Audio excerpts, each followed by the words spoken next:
إن الحمد لله نحمده ونستعينه ونستغفره ونعوذ بالله من شرور أنفسنا ومن سيئات أعمالنا من يهده الله فلا مضل له ومن يضلل فلا هادي له وأشهد أن لا إله إلا الله وحده لا شريك له وأشهد أن محمدا عبده ورسوله يا أيها الذين آمنوا اتقوا الله حق تقاته ولا تموتن إلا وأنتم مسلمون يا أيها الناس اتقوا ربكم الذي خلقكم من نفس واحدة وخلق منها زوجها وبث منهما رجالا كثيرا ونساء واتقوا الله الذي تساءلون به والأرحام إن الله كان عليكم رقيبا يا أيها الذين آمنوا اتقوا الله وقولوا قولا سديدا يصلح لكم أعمالكم ويغفر لكم ذنوبكم ومن يطع الله ورسوله فقد فاز فوزا عظيما أما بعد فإن أصدق الحديث كتاب الله وأحسن الهدي هدي محمد صلى الله عليه وسلم وشر الأمور محدثاتها وكل محدثة بدعة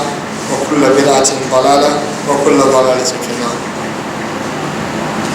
Inshallah, today will be the first lesson about Siyam. According to what I know, we're going to have 4 sessions. So inshallah, each session we will try to discuss something new. So I decided purposely to make the topic wider, to talk about fasting itself, and then we will go into detail about Ramadan Bismillah. So today inshallah I will try to cover the fasting and its nature, the definition of fasting, linguistically and also in Islam, and also the hukum of Siyam, the ruling, and if time permits, then we will go to talk about Ramadan a little bit.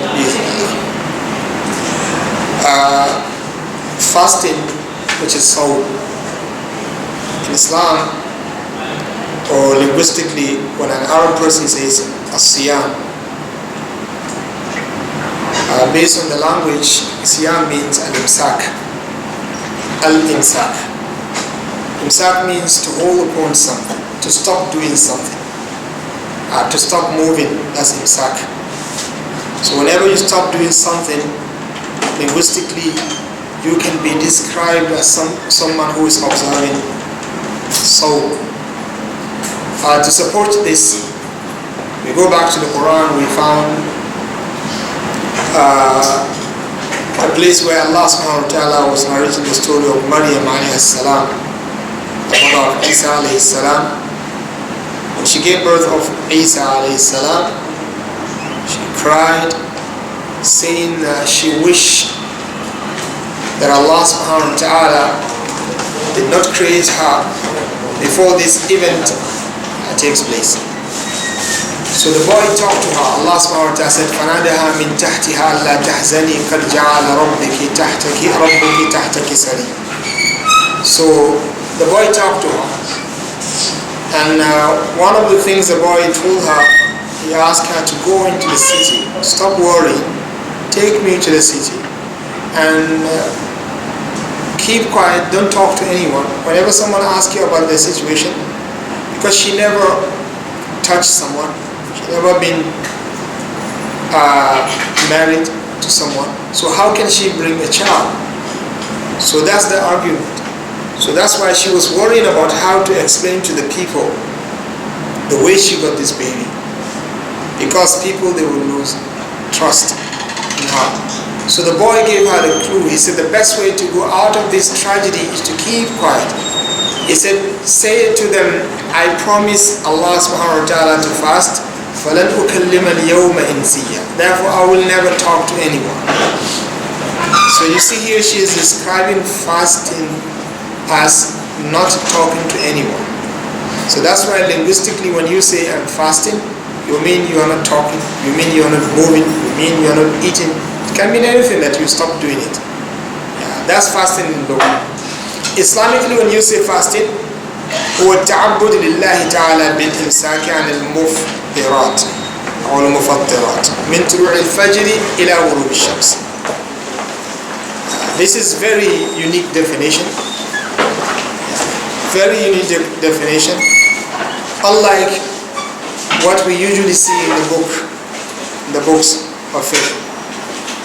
The word ibadah has to be there in the definition. التعبد لله تعالى بالإمساك عن المفطرات أو المفطرات من طلوع الفجر إلى غروب الشمس. التعبد لله تعالى بالإمساك عن المفطرات من طلوع الفجر إلى غروب الشمس. To sacrifice yourself for the sake of Allah subhanahu wa ta'ala by stopping eating and drinking and having sexual relationship with your spouse from the rising of the dawn till sunset. So the key that I want you to pay attention on in this definition is at-ta'abbud. Because linguistically, if I stop eating from morning till evening, I'm fasting. But what makes it different is the word ta'abbud.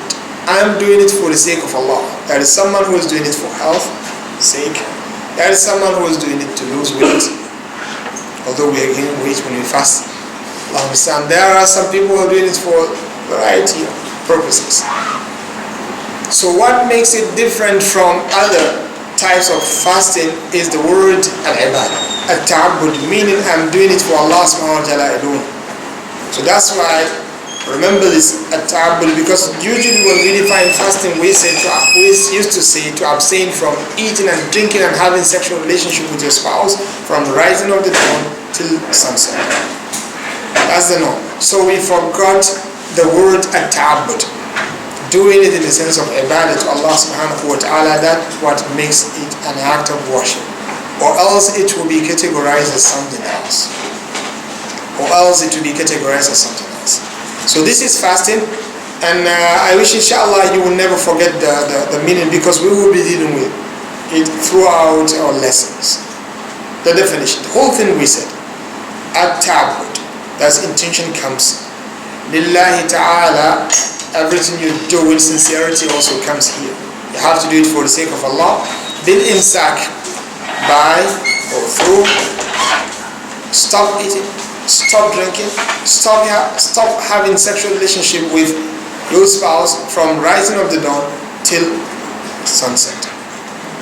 So inshallah you will appreciate memorizing this definition when we start talking about the muftirat, things that nullify your fast.